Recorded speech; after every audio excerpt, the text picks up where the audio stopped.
The Poem of the Man-God, the second year of the public life. Chapter 148. Jesus visits the Baptist near Ennon. 27th of April, 1945.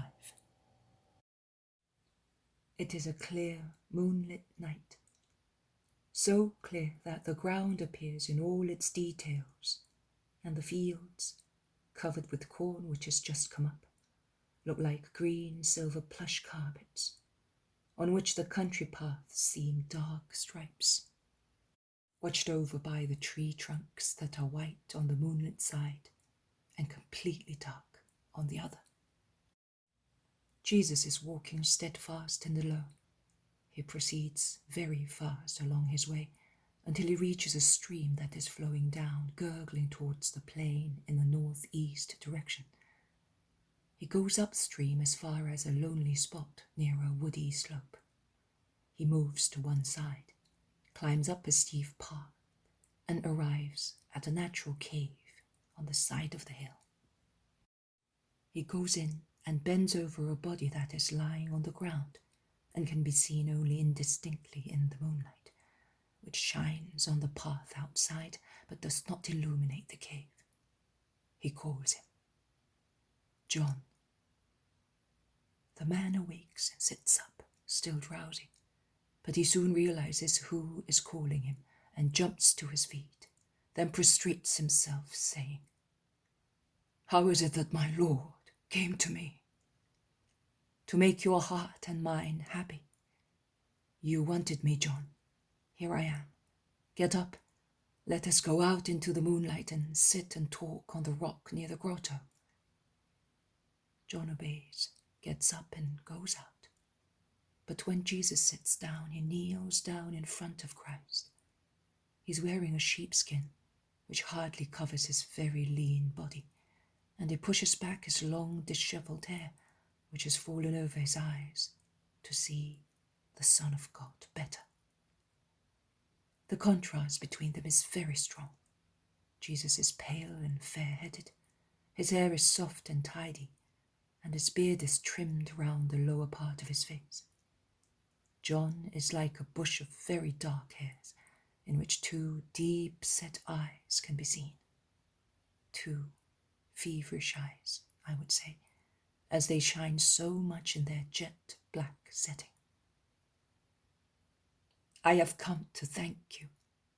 You have fulfilled and are fulfilling, with the perfection of grace within you, your mission as my precursor. When the hour comes, you will enter heaven beside me, because you will have deserved everything from God. And in the expectation, you will already be in the peace of the Lord, my beloved friend. I will enter peace very soon, my Master and God. Bless your servant to strengthen him for this last trial. I am aware it is now near, and that there is still one witness I have to bear, the witness of my blood. And you are aware, more than I am, that my hour is about to arrive. The merciful bounty of your divine heart has brought you here to fortify the last martyr of Israel and the first of the new era. Tell me only one thing. Will I have to wait long for your coming?" "No, John, not much longer than the time that elapsed between your birth and mine." "May the Most High be blessed for that. Jesus, may I call you so?" "You can, because of our blood and your holiness. The name which also sinners pronounce can be pronounced by the Holy One in Israel. It is salvation for them. Let it be kindness to you. What do you want from Jesus, your master and cousin?" "I am about to die. As a father is anxious for his children, so I am anxious for my disciples." "My disciples? You are a master, and you know how fondly we love them. My only fear in dying is that they may get lost like sheep without a shepherd. Will you please gather them? I give you back the 3 who are yours, and who have been perfect disciples while waiting for you. They, and Matthew in particular, really possess wisdom.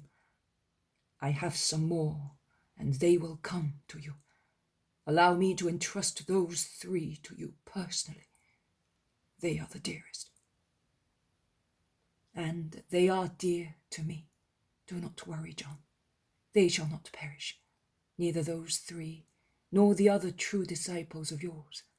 I will collect your inheritance and look after it as the dearest treasure received from the perfect friend and servant of the Lord. John prostrates himself to the ground, and what seems impossible in such an austere personage, he bursts into tears, sobbing out of spiritual joy. Jesus lays a hand on his head. Your joyful and humble tears are in unison with a song of long ago, at the sound of which your little heart leapt out for joy. The song and your tears are the same hymn of praise to the Eternal Father, who has done great things, he that is mighty to humble souls. Also, my mother is about to intone once again the song that she sang then. But later, the greatest glory will come also to her, as to you after your martyrdom. I convey also her greetings to you. You deserve all respect and comfort. Here it is, only the hand of the Son of Man, which is laid on your head, but light and love are descending from the open heavens to bless you, John. I do not deserve so much. I am your servant. You are my John. That day at the Jordan, I was the Messiah who was being revealed. Here, now, it is your cousin and God who wishes to give you the viaticum of his love as God and as a relative. Get up, John. Let us kiss each other goodbye. I do not deserve so much. I have longed so much for it all my life, but I dare not do that to you. You are my God. I am your Jesus. Goodbye. My soul will be near yours until peace comes. Live and die in peace for the sake of your disciples. That is all I can give you for the time being. But in heaven, I will give you 100-fold, because you have found grace in the eyes of God. Jesus has lifted him and embraced him, kissing him on his cheeks and being kissed by him. Then John kneels once again, and Jesus lays both hands on his head and prays with his eyes turned to heaven. He seems to be consecrating him. He is impressive. They are silent for some time. Then Jesus takes his leave with his kind salutation. May peace be always with you. And he resumes the same road as before.